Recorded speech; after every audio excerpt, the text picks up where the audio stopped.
Bəzi insanlar sual verirlər ki, yəni Allah Taala tək, Allah Taala bir, insanlar çox, hamısını ruzulandırır. Biraz arada şəkkə şübhəyə düşür ki, yəni bu necə olur, nətər olur? İbn Abbasdan bunu soruşurlar.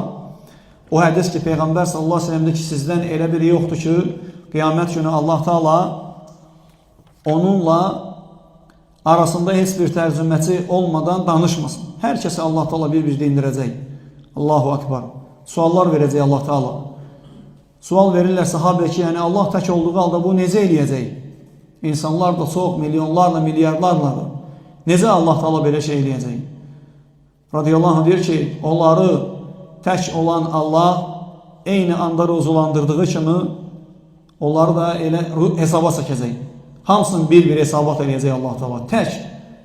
Mə minkum min əhədin illə və səyükəllimuhu Rabbuhu leysə beynəhu və beynəhu turcümən.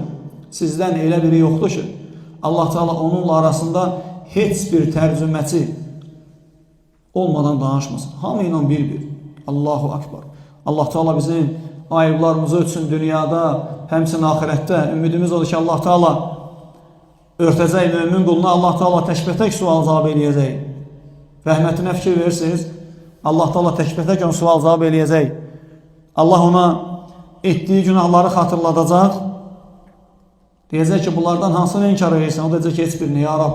Bunu eləmişsən, deyəcək eləmişəm. Bunu eləmişsən, deyəcək eləmişəm. Bu günahı etmişsən, deyəcək etmişəm, ya Rab. Allah Taala deyəcək ki, dünyada sənin bağışladığın və örtdüyüm kimi, bugün də sənin bağışlayıb və günahlarını örtürəm. Allahın rəhmətinə bax. Vallahi, hər kəsin günahı var. Böyük, kiçik, Allah böyüklərdən qorusun, kiçiklərdən də heç kim salamat qalmayıb. Lakin Allah Taala rəhmətlidir. Ona görə görürsən, salih sələflərdən birinə deyirlər ki, istəyirsən qiyamət günü Allah yoxsa valideynlərin hesab edəcəksin, deyir ki, yox, Allaha and olsun, Allahı seçərəm. Çünki Allah ata-anamdan daha rəhmətlidir. Ata-anamdan daha rəhmətlidir.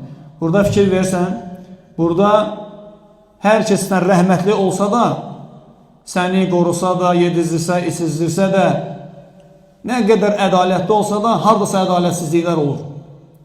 Allah eləməz ədalətsiz. Rəbbin heç kəsə zülm eləməz. Allah Taala bizi dünyada və axirətdə günahlarını örtdüyü qullardan eləsin. Həmçə sələflər deyirlər ki, "Ləv ənə liz-zunubi raihatun ma jalasa ahadun ilayna."